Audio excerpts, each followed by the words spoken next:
Well, greetings, everyone. Good evening, and welcome to We the People, presented by the Coalition for Community Elevation. And tonight's conversation is not about parties, it's not about personalities, and it's not about headlines. It's about something quieter and far more dangerous. When left unexplained and unexamined, the illusion of representation, we are told that progress looks like presence. That if someone who looks like us enter the room, then the work is done. But communities are not like that.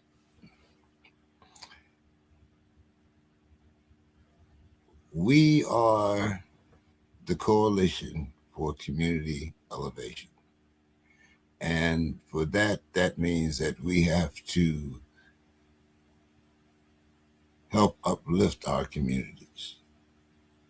It's not just the illusion that if someone like us enters the room, that everything is all right now. That's not it. If we are representatives, why does nothing change? That's our conversation tonight. Uh, excuse me. Tonight, we're told that progress looks like presence. And that if someone looks like us, gets a seat, that the work is done. But history tells a different story. Representation without power is not empowerment, it's insulation. It protects systems from criticisms by pointing to faces instead of outcomes. And too often we celebrate the arrival without asking the questions. Who controls the budget? Who writes the rules? Who enforces the rules? Because being seen is not the same as being heard. And being heard is not the same as being obeyed. Communities don't fail because representation fails. They fail because power never followed the representation into the room. Tonight it's about not about personalities, excuse me, it's about structure. It's about whether or not symbolism has replaced substance. If representatives can still be silenced and accepted. The progress and the question we have to ask and face is very simple. Are we being represented or are we being managed? Two different things. I see our president is down in the queue. You might get tired of watching us tonight. Let me get back over. Where am I?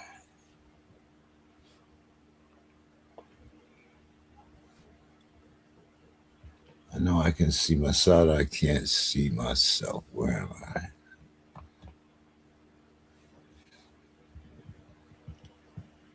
You're in camera. I can see you just fine.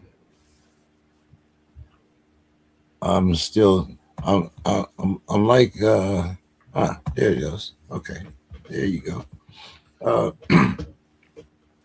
As a lot of people can see now, up in the right hand corner, I changed our logo.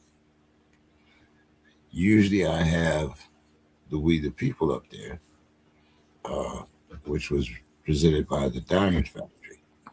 Now all of that information will be moved over uh, to our CCC website, and that will be part of the Diamond Factory. We will have directories on there where you can go to get information, anything from family health to help with the homeless, anything that you may need. We are going to try to put this up on this website. That will give you an overall directory for families as well as individuals. Uh, but tonight, Masada, Uh, Demetrius is stuck, God knows where. I forgot to ask you, but he's in the airport. And Derek is at his board's financial meeting for the church. So, as you can see, we all come from very diverse backgrounds. And before we get to the substance of our show, why don't you tell the audience a little bit about your visit down to Orlando? Unfortunately, we had some technical difficulties and we couldn't get the audio going to actually play on YouTube. But why don't you kind of tell people, the acceptance and, different aspects of what happened while you were there? Hello, everybody. What up, Demetrius and Derek? I know y'all are with us. We're with y'all. We all are one when we do something. So when I went down there, I spoke with all of us in mind and in presence, and it was a good experience. There always are. In the National Head Start conferences, it was the 2025 Parent Family Engagement one that was held in Orlando. So I brought the family with me. My boys got up on stage with me. I got to express and tell who I was and tell what I knew about being a father. And then I got to speak for many other fathers that I've met around.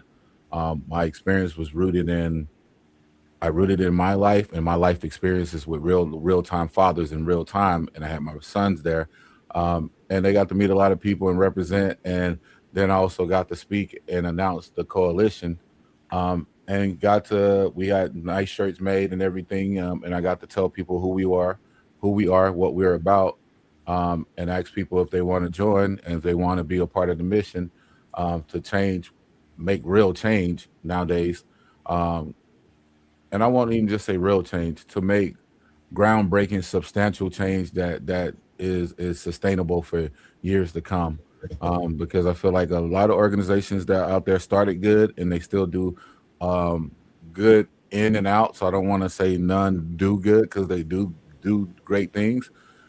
But I went down there to announce us, and I went down there to speak on fathers, and it's time for real change. So it's bringing real change about. It was a good time down there. I had a good time.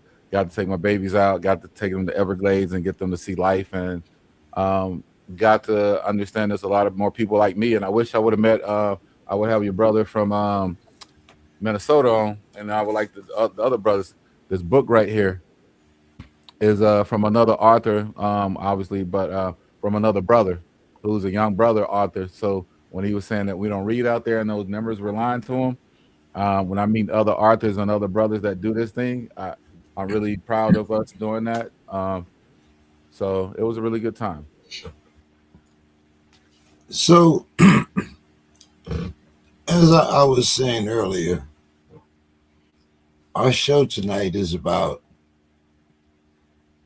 having a presence but not being represented. And maybe when people say, here's San Diego, they have this conception that everybody that lives out here is well to do, or, there are no people that are struggling in San Francisco, in San Diego. So, perception. And when you look at, for instance, our city council, we do have people on there that look like us. We have other brown people on there. But Yeah. the four most controlled habitats here in San Diego are probably La Jolla, Coronado, Ocean Beach, and to a great extent, the area that I live in.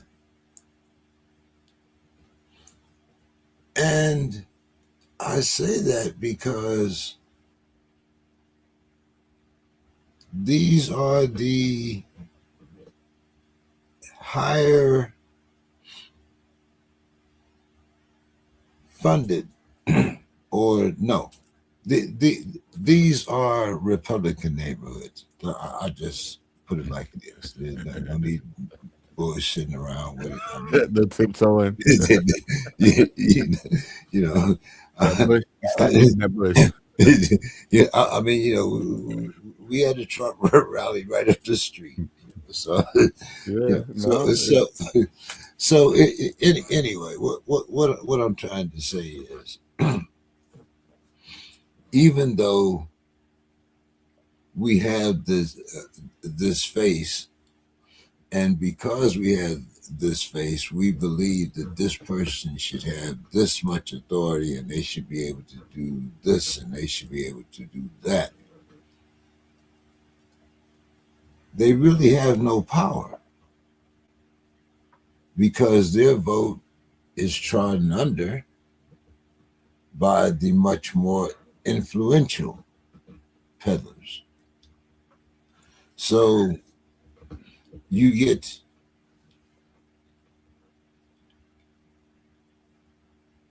black or brown representation from a black or brown neighborhood, but your vote is actually only 1/10. It's not 1-to-1. So when you go to these different organizations, do you see some of the same things? Do you feel some of the, because people see you, and they have this perceived perception of who you are, that sometimes they might not get your message.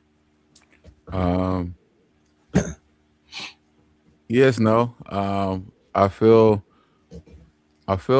a lot of people get the message because I feel like a lot of people understand nowadays of where I'm coming from, where we're all coming from, where there's no separation, where they know, um, you know what, we're over here in Orlando, or yo, we just came from South Carolina, or we just came from this. We have affluent neighborhoods, and then we have the same low economic communities, and it's by design. And the representation, when we're talking, even being seen or being heard, I think we're seen sometimes in the wrong light. Even when we're seen, we're not seen in the right presence. So I do think some of those elected people, and some of those people that are seen and are seen like us aren't seen from our perspectives of they didn't live the life we lived to get to where they're at now. And sometimes the ones who did come from it, I kind of feel they change up because now they're more focused on keeping that position or keeping that power instead of actually making change. So I think people do get the message. The way I deliver it, the way it comes out, I think people get it. I just think people are waiting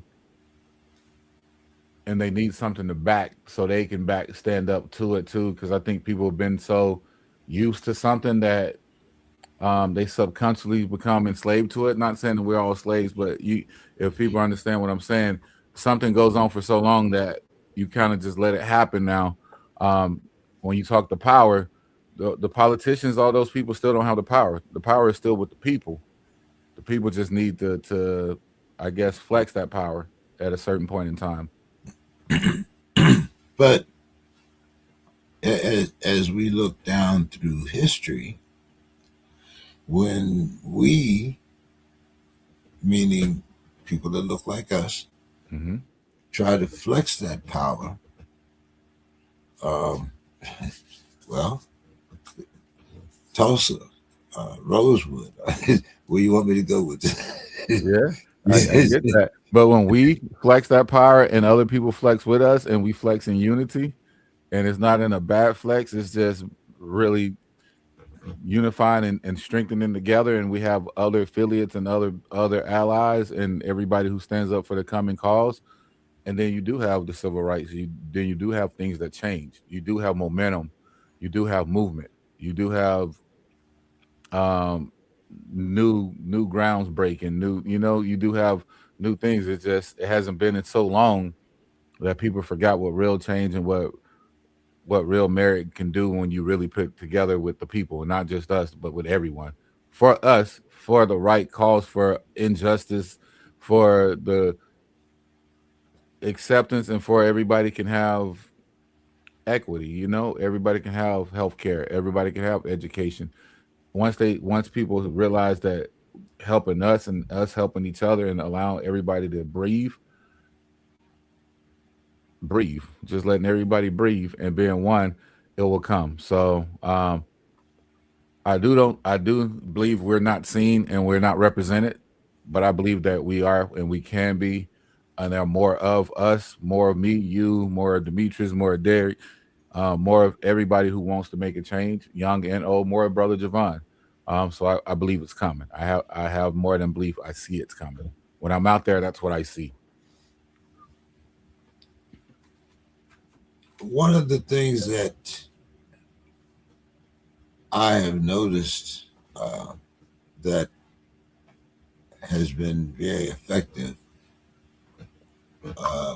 and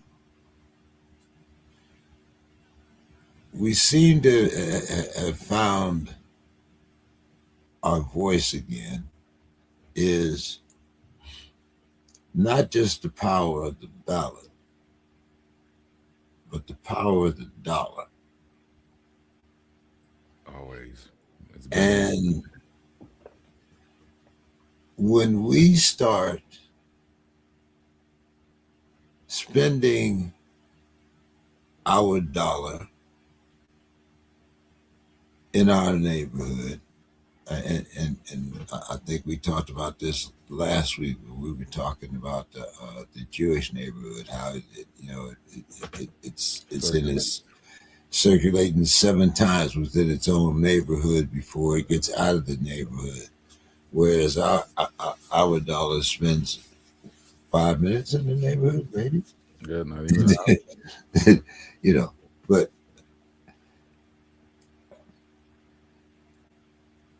when our neighborhood is located on the other side of the tracks, Martin Luther King Boulevard,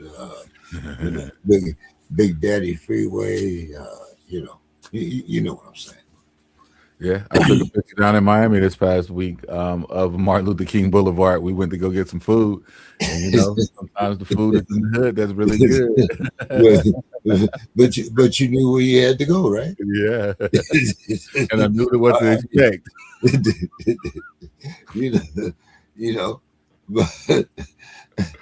know, but once again, like there are probably districts that you saw, not the ones that we see on TV, Yeah, no, not the but South Beach ones. Yeah, but that haven't been built up since Miami Vice. yeah. Hey, I was about to say the '80s Hurricanes or something when they had the '90s players. Yeah, yeah, probably not. And have to laugh and joke about it because when you think of the detrimental effects it's been and the psychological effects it's had on us for many of years of why such an affluent place as Miami or San Diego, San Francisco, Chicago, any of these nice places you can name that when I say nice, name recognized places, even New York, people recognize worldwide. They come from out of town, they come from out overseas, and they don't recognize and realize the poverty that people still are in over here in America. Because when they come over, their chances are better, and then they wonder why, and they're like, you can pull yourselves up, or you can do like we did, and it's like you don't understand the oppression, the systematic, not just the systematic, just the overall everything. The more than systematic, it's embedded, it's deep, it's in religion, it's in everything. There's nothing. It's kind of sad and weird when you watch a show like Blackish. You know, some people like it, some people don't. I like it preferably, but when I watch it and it makes fun of things and they make fun of the main character Dre, and they say he can bring race, he can bring slavery into any subject and topic, and you have to sit and think about that, and it's like, wow, you really can. In any subject and topic in 2025, you can still bring slavery up, and people like that was 400 or 500 years ago, and it was like, but look at the effects it's still now. Look at the effects that are still happening now because I can talk about something as rich as Miami, something so fucking nice, and then tell you about how shitty of a neighborhood I went in and all I saw in that neighborhood, and I knew what to expect in that neighborhood. But it's all love because I talk about good food. Had good food. It had good people in it. It had good people in it. It had my hoodlums and my gutter people in it too. You know what I mean? Shout out to everybody, but it didn't have the quality of life like our neighborhoods. Like you talk about your neighborhood close to North Park, or I live close to Bonita, or Otay Ranch, even all the newer neighborhoods they're building up. And then if we do mention the Southeast, or we mention the Chula Vista National City, you know, and they're like nasty city. They got little names for different stuff. But when you actually think about it, Chula Vista and stuff like that, it means beautiful city in Spanish, you know? We can go down to San Ysidro and see it not built up. Or you talk about beaches, you talk about OB, we talk about IB, we're talking about the sewage.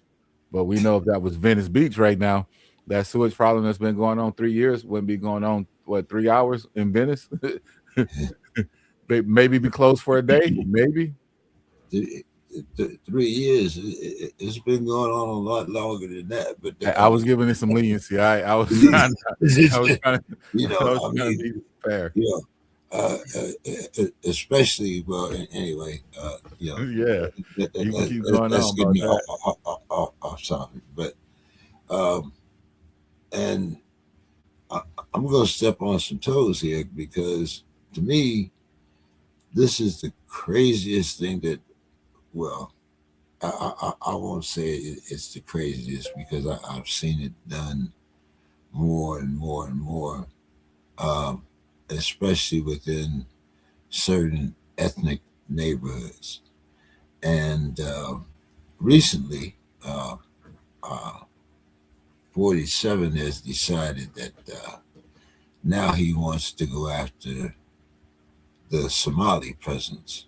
Uh, and he was specifically talking about the Twin Cities area uh, because of Ilion Omar and the great Somali presence up there. And one of the things I used to ask the people of St. Paul and Minneapolis is how can a people that have been here less than 50 years have more political clout than a community that's been in existence for 400 years? Once again, we have people that look like us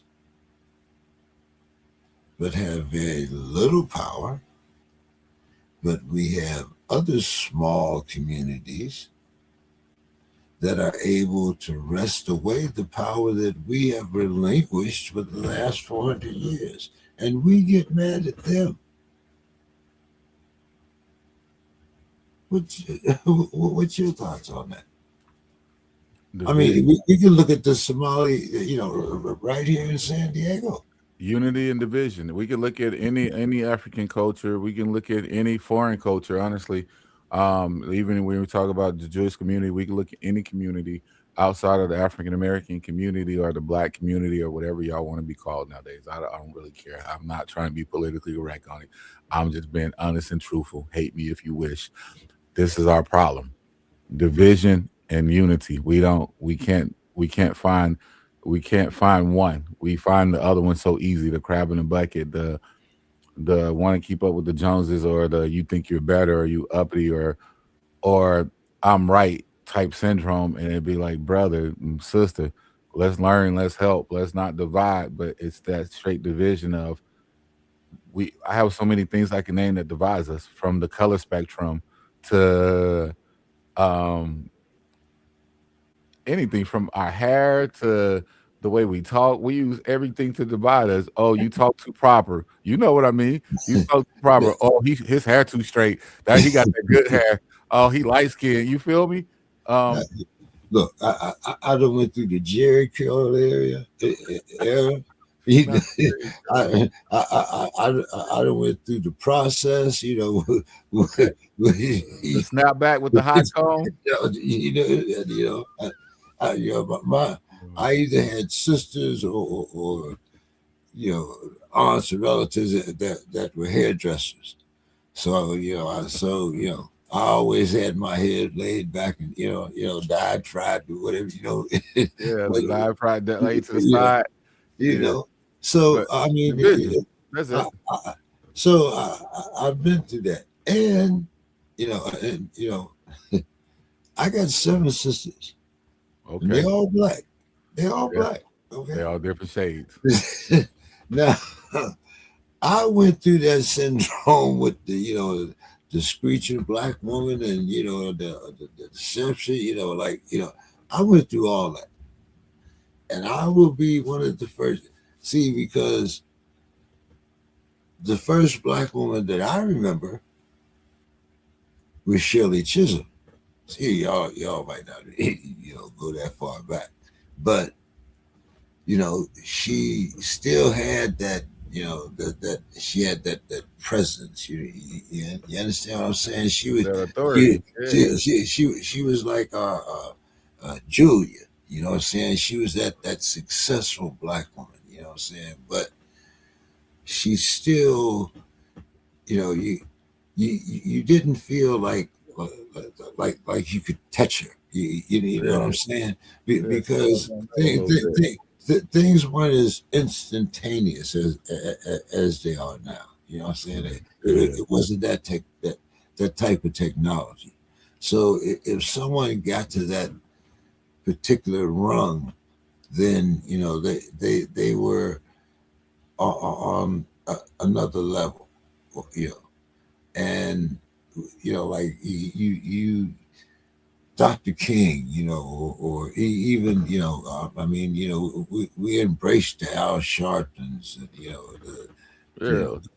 all of them, The Gladys Knights and all. I know. but Yeah. right, Yeah. so, now why do we think that our young people aren't going to follow in our footsteps? And by that I mean, like you said, hey, Gladys Knight, you can go Because they on and shouldn't. on. They You they know what I'm they saying?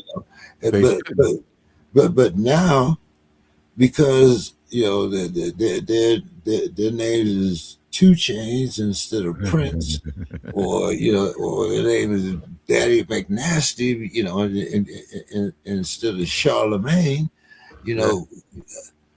But our music has shaped us. Our music, our music it used to convey messages. There was a certain amount of communications. Hey, I, I, I used to lay in the penitentiary sometimes with tears in my eyes. Listening to them old sass, Yeah. I get you listening writing, to real writing shit. them song, right? And so You what know what I'm happened saying? with that is the vision and real shit. They figured out what people slowly figured out. There wasn't too many people that cared, and that generation that you talk about, the Two Chains or Charlemagne or nothing, they do they do what they can to try to show, but it was what I spoke on earlier. When they do it, people look at them as uppity, or people look at them as this, and they saw that whatever money was going somewhere. And I'm not speaking for them. I'm just figuring and speaking for myself of what reasons and excuses I give people of why nothing's been working, because they've seen too many times of those old leaders become martyrs and nobody do nothing from it. They didn't see anything happen more from an Al Sharpton or a Jesse Jackson or anybody they looked up to. All they saw was more people getting more money and doing it sideways. Because even we speak like a Magic Johnson, he does a lot of good things. A lot of people you can speak on, even the athletes, a lot of them do a lot of great things, and they do a lot of charitable contributions, but it's not sustainable and it's not pumped into the right places, and so people are limited. I know when people sign contracts and a lot of stuff, people are limited. When we talk about corporations, the reason we made this coalition is so we're not limited. We don't want to be limited with helping people. We want to be able to speak these truths. A lot of people can't do that, and they help out in their ways. But a lot of the younger generation, or those people are my age or older, a little bit or younger, that have made it and have sustained a certain thing, they see too many people who want to be down in the hood. Too many people that I had an old man one time ask me in a barbershop. We talked about something real quick, and I guess I come off as being woke. And he asked me, "Was I woke?" And I said, "No, I'm not woke." He said, "What?" I said, "If I was woke, all my people are asleep. Then I can't be woke. If I'm woke, I should be waking everybody up."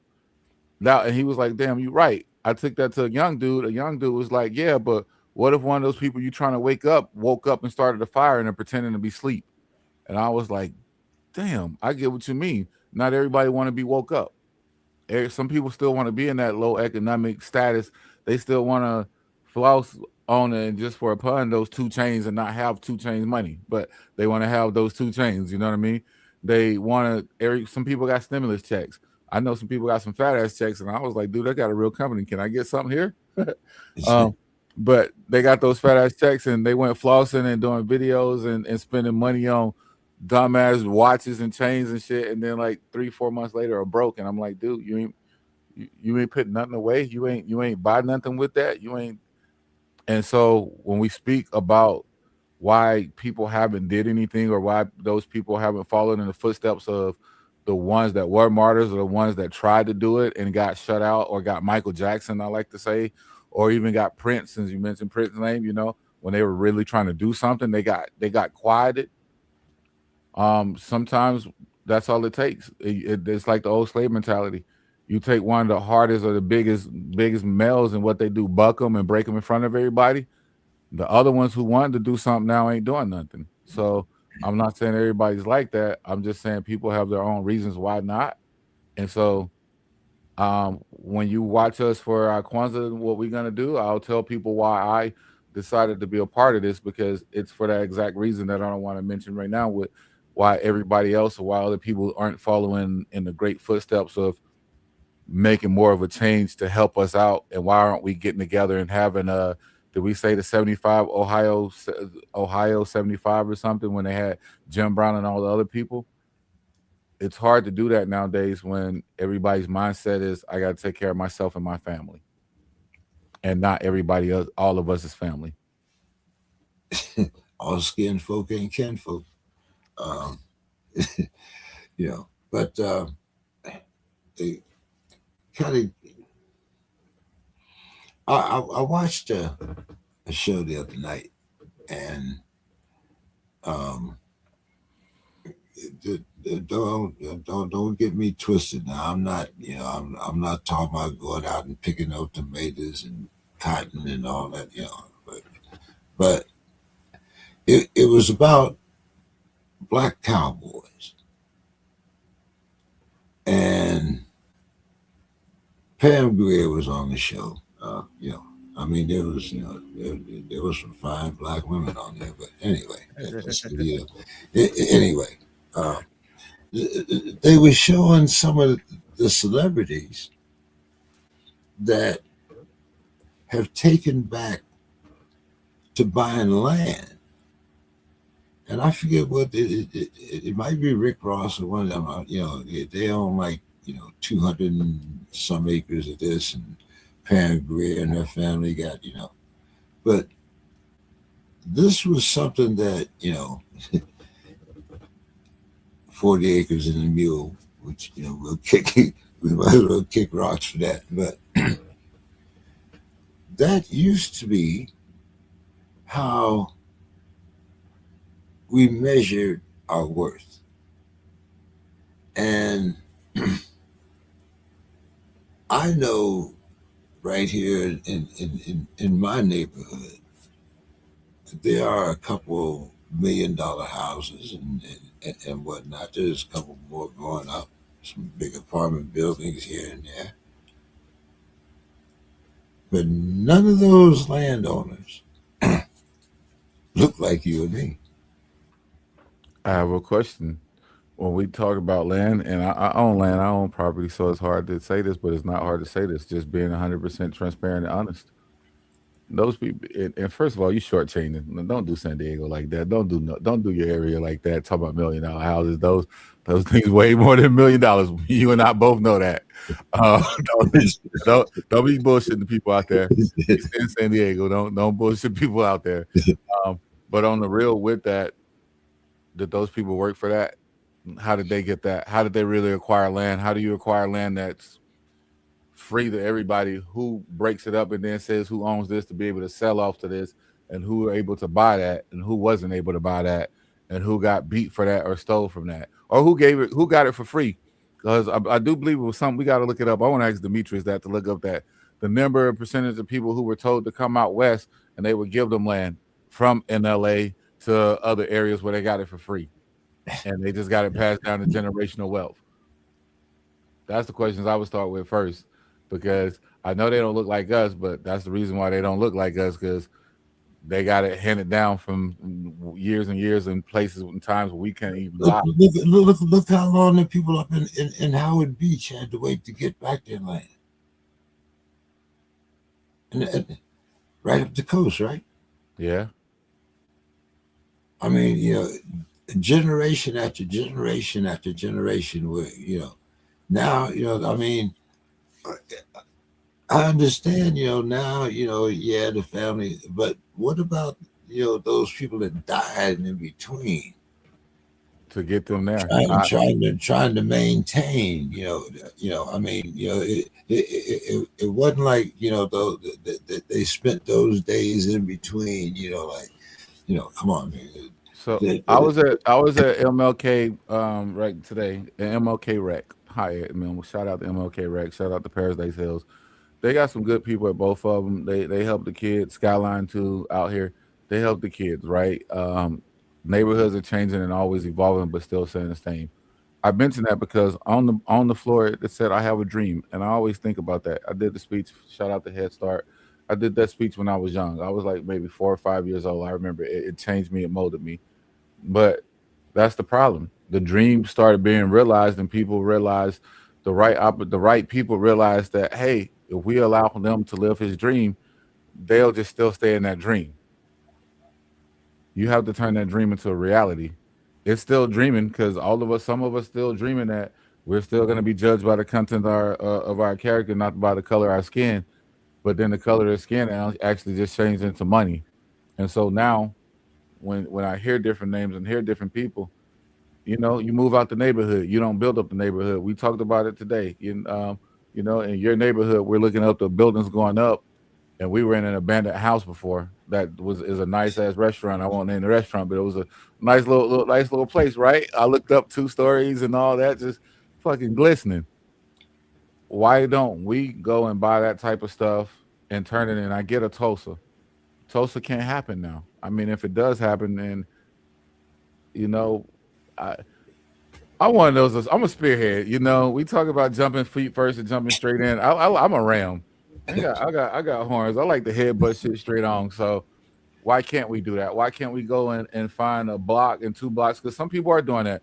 It's not just Akon. It's not just Slim Thug, them in Houston and Paul Wall, them. And shout out to Rick Ross. Khalees is doing it. I think she did it in Temecula for a second. It had a little farm up there and all, growing her own stuff. And now they're doing it in Africa.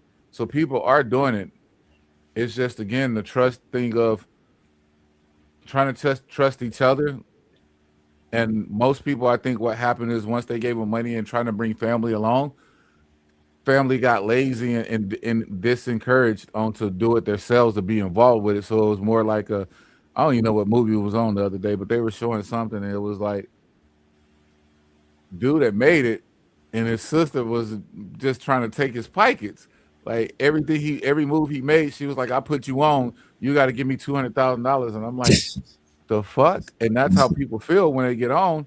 And so then they start leaving the neighborhoods, and they don't want to come back to the neighborhoods because Uncle Nuck Nuck or Buck or whatever the fuck name you want to use ain't really looking at that person towards like that. They're looking at the money. Everything is about the cash value of how I can get over with now. And I think we need to get back to family roots of seeing each other for more than the cash value, and really trying to come together and build on land. But once again, that's trying to fix stupid. That's trying to educate. That's trying to tell the motherfucker don't go and spend your money there. Save it and put away 10%. But they won't do that. But if you tell them to go put that in a collection plate and have the preacher sell him something good, he gonna come with a fucking new Rolls Royce or the hood. It's the Cadillacs, right? It's still Cadillacs or that the 90s. Hey, yeah, we saved Cadillac way back in the day. Back before even I was born. But anyway, Now it's Benzes and all that. Y'all get what I'm saying. I don't gotta yeah, talk a lot. We know what's happening. It, yeah, once again, like and I'm I like nice things. Now, We all do. and I grew up in the project, so when I had the chance to make money, the first thing I did was buy that car and move. Like, what's that song George Jefferson said? Moving on up. Yeah. you you know, Is it the east side, west side, or north side, or south yeah, side? Because in different areas, you can get those crossed. you, you know, but well, I'm moving on up. I'm moving from the east side, so I'm moving to the west side. But my thing is, like I can't fault people for wanting nice things and for building up generational wealth. But where does wealth and greed separate? They don't. They don't unless you can maintain because We're a that coalition. I mean, there has to be some part where, well there is, but they don't because most people don't. When you say moving on up, some people move, but they don't. How can I phrase this? Because any way you want. We're well, LA. I'm trying to think of trying to be wholesome because money changes people who I hate to say money changes people because it don't change you. It brings out who you really are. And a lot of people, I can say it like this: when we were in Orlando, we went out to eat. Guy from Venezuela, cool ass dude, cool waiter dude. I know he comes from poverty. He see us from San Diego and me down in Orlando with all my family, all of us. It's a lot of us, so we all down there. And he's like, "You must be rich." And I was like, "Nah." And then he looked at me and I was like, "You know what? I am." And he was like, "What?" And I pointed at my boys. I pointed at the family. I'm like, "This is life experiences with them."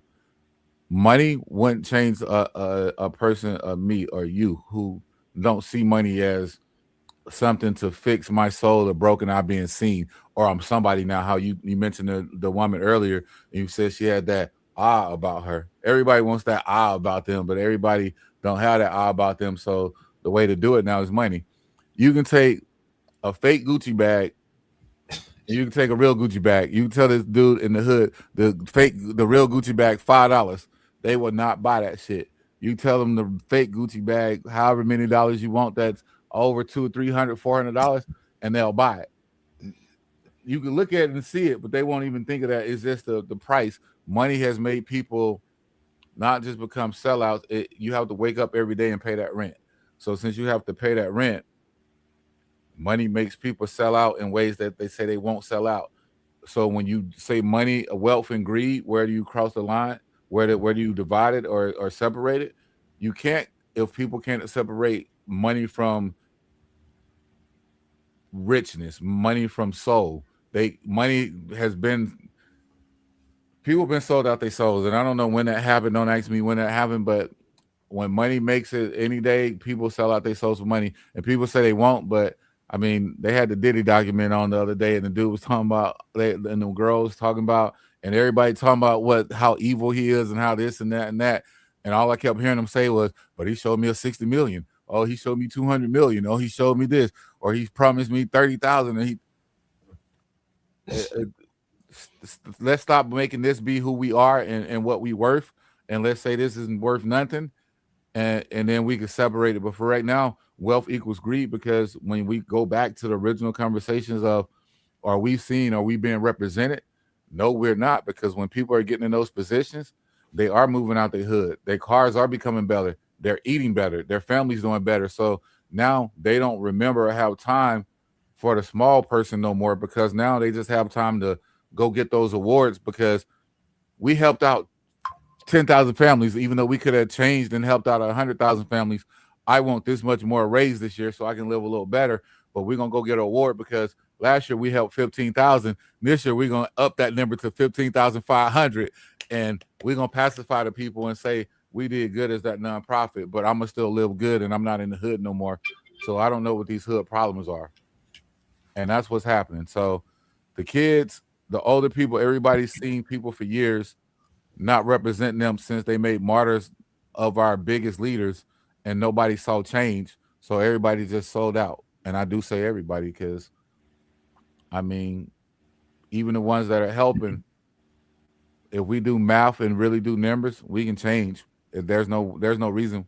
I say it every show almost. We have the power, we have the intelligence, um, we have the know-how, we have the skills, we have the technology. If y'all don't want to listen to me, go and check out Lauren Hill, NBA All-Star. I think it was last year or 2 years ago. Just type in and Google Lauren Hill, NBA All-Star, and listen to her words too. We know what's going on. But you see, I think we have fallen for what I called in this segment a lot of tokenism. And it's kind of like, I mean, we all know what tokens are. I mean, especially you've been in the city, you throw a token in the subway or the bus, and you ride, and next day you give them another token until you run out of tokens. And the thing, what I'm saying is that even though you're using that token to get from one place to another, it's not real. It represents something else. Even though it looks like this, it still represents something else. And you can't use it anywhere else. You can't go and use that for a Tesla or Mercedes, any kind of, even a Honda to get your own car with. You got to use it for their times and their transportation and their ways and their routes. And we become that way in the people that we choose to represent us. How in the world can someone from my generation, and I've been in this same suit for 30 years. Now all of a sudden, you want me to put on another suit. What's wrong with you? This one's lasted me all this time. I don't need to change. Maybe you need to change. But times aren't the same. Is there a place where, like, well, we can go back, I guess, to that book that they give us, separating the wheat from the chaff. Ain't that what they call it? I don't know that one. Well, there was a time in the Bible, and even the Indians used to do it. But one way that you separate the good wheat from the straw, is when you throw it up in the air, and the stuff that's lighter, flies away, and the good stuff falls back in your bowl. Yeah, I got you. So, are we still throwing shit up in the wind? Yeah. Expecting for a change. No, I don't think so. I don't think so no more. I think that's why people stop. They haven't got an alternative, brother James, to do anything else. So what they saw and what they did was just stop. People still want to do good. People still have that. It's innate. I choose not to believe it's not innate, and a lot of us, more of us than there isn't. Um, that it's innate that we want to do good. One stat that I wish Brother Demetrius was here for that I learned that during this time now and during the economy now, there are less people giving to charity. There are less animals being adopted. There are less charitable things been happening because people are hurt more. So that tells me when people are doing better, they're giving more. So if those numbers are saying that people do give more, they just need to have a good cause in a right direction to give, because I don't think that people don't give, and I don't think that people don't want to follow or give to a good cause. I think they don't have nobody to believe in anymore that can go that way no more, because you mentioned we always mention Brother Martin, but you mentioned some women and other people that were influential in your day, even like a Muhammad Ali, Brother Demetrius mentioned last week. They all gone, or they all caught something or had something happen to them to where nobody else stepped up. So when people saw that, they just fell back. And a lot of people are in a state where they're falling back. But if they have an alternative, I think that they would stand up. It's just like seeing one person stand up and actually do it. We haven't seen one person, not one, god damn. We haven't seen not one person really stand up and do something and make a big change. And this is no knock to Obama, because in the Miami restaurant I went to as well, shout out to them, the best content are Miami, they said. Um, I took a picture of it with my kids and all, because he did bring change. But what I'm saying by the change that people want to see, it was the change of like really dying for something. The change of like, motherfucker, this dude getting rid of in the Trump house, in the White House right now. This dude is getting rid of. He didn't tore down a part of it and building shit. We wanted to at least see a slap of paint on a black paint on one corner of the West Wing or some shit, you know. Like He removed Martin Luther King's bust. I know that. I didn't want to say that, but I didn't want to. I didn't want to say that because I'm talking about what 44 didn't do. He even in his first term, Yeah. and he removed Obama's portrait. As a matter of fact, I don't think he even hung it. So that's why I wanted 44 to do some wild shit like that, because this dude got in there and acted what people consider Iggerish. And so what I'm trying to say by that is we haven't had a leader go out to their neck on the line to where it was. It's weird to say, because Barack did great things for everybody. He made. I know some older black people who ain't never think they would ever see one of us in there, from black women and black men, and it just made a difference to them in their world. Yeah. So shout out, 100% shout out. Yeah, and you hear me, y'all hear me, 100% shout out for that. But at the same time, all the people I know and the younger people and older people, they wanted to see him get some type of wow. This dude removing pictures, and fuck removing pictures. This dude blocked the whole, just broke the whole damn thing up and doing what he wanted to do. So we haven't had nobody radical since a Malcolm X or even a Martin, to where we say hit them in their pockets. We haven't had nobody that we put all our trust in and all our love in to lead us in a way that we wanted to represent something that was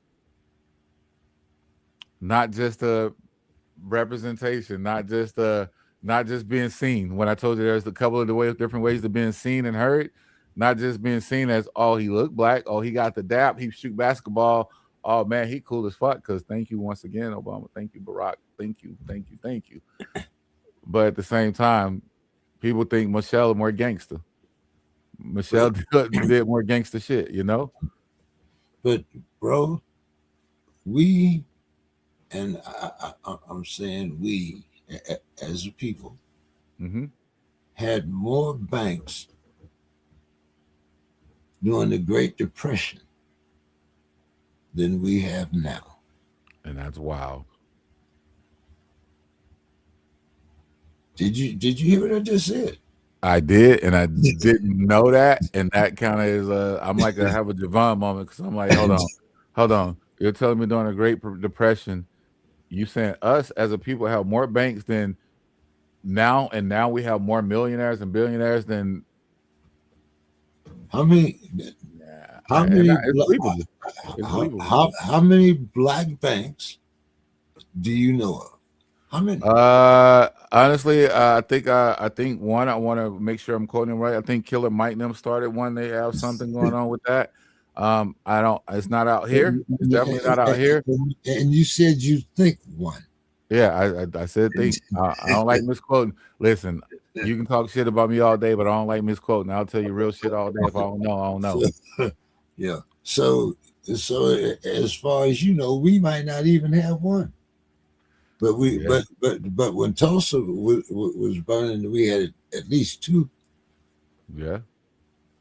When Rosewood was burning, we had at least one. Yeah,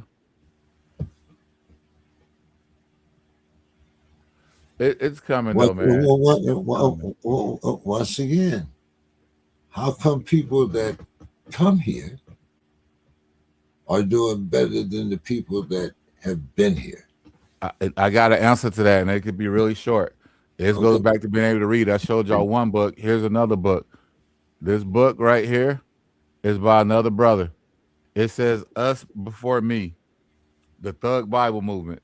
It's Love, aka Us Before Me products. I just want you to hear that "Us Before Me." Right now, we don't have that "Us Before Me" mentality. We have that me, I before us. There's no we. That's why I love doing what I'm doing, and I love going out speaking and talking because I am meeting more brothers from sophisticated Arthur brothers to hood motherfucking brothers who can't complete a full sentence without saying motherfucker or fuck, and I can relate to them just as I can the doctors and the authors because we're all on that same level. We're tired of this same rhetoric. We're tired of no change, and so that's why we here. And once again, it's coming during our Kwanzaa movement that we coming out with. I'm gonna speak on why change is here and why I feel like I'm here, you here, brother Derek and brother Demetrius. Us before me. I really like that.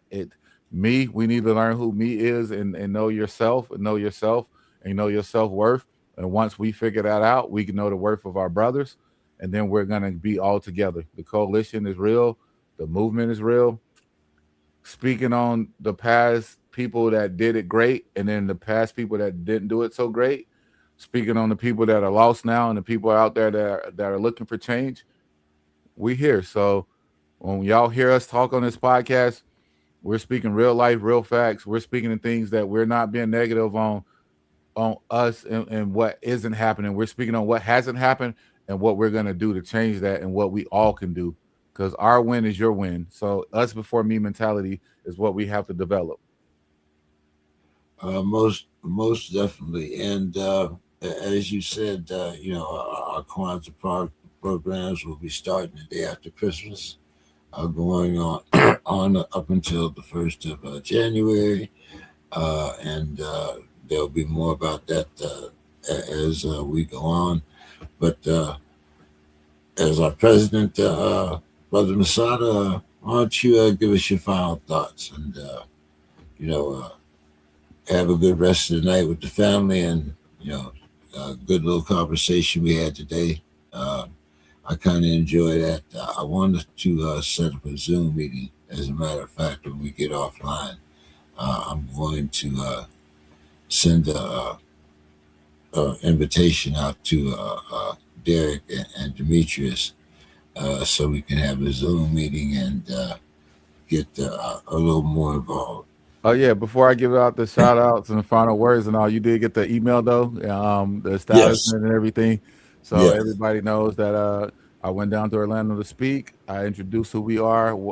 I introduced me as the president, but I got my brothers with me. We all are the presidents. We all are leaders. And so I love to say and feel good and proud that the coalition is here for community elevation. And so my final thoughts and closures are us before them. We have to get back to that mentality that we see us, that we are seen, that we are heard, that we are felt, and that we are loved towards each other. Once we get that back, then we can change. We can't fix us. I told my brother this today, brother James. I told him that if we're not elevating us, we can't figure out how to elevate everybody else. So it's nothing but elevation and love around for everybody. Anybody hearing me speak, y'all want to come on the show, y'all want to talk to us, whether you're an entertainer, athlete, a politician, or anybody, let's talk, because I'm not. This ain't a us against them no more. This is a us for us. And if you feel like we not representing you and we not us, come let us talk and figure out how we can do this together, because we here. Um, I do have a thing that you either in the way or you rolling with us. So rolled over, stepped on, moved out the way, pushed over, however we got to do it. But I would love to do everything with love. I would love to do everything with grace. Um, but we're about to see what's going to happen in 2.5 years, everybody. In 2.5 years, we shouldn't wait that long to try to figure it out, because if you already stay ready, you don't have to get ready. So the coalition is here. We're here. Y'all are here. We need y'all. Y'all need us. We need everybody. Let's be and lead in love and go in love and peace. So everybody, y'all have a good night. We're ready for the next week.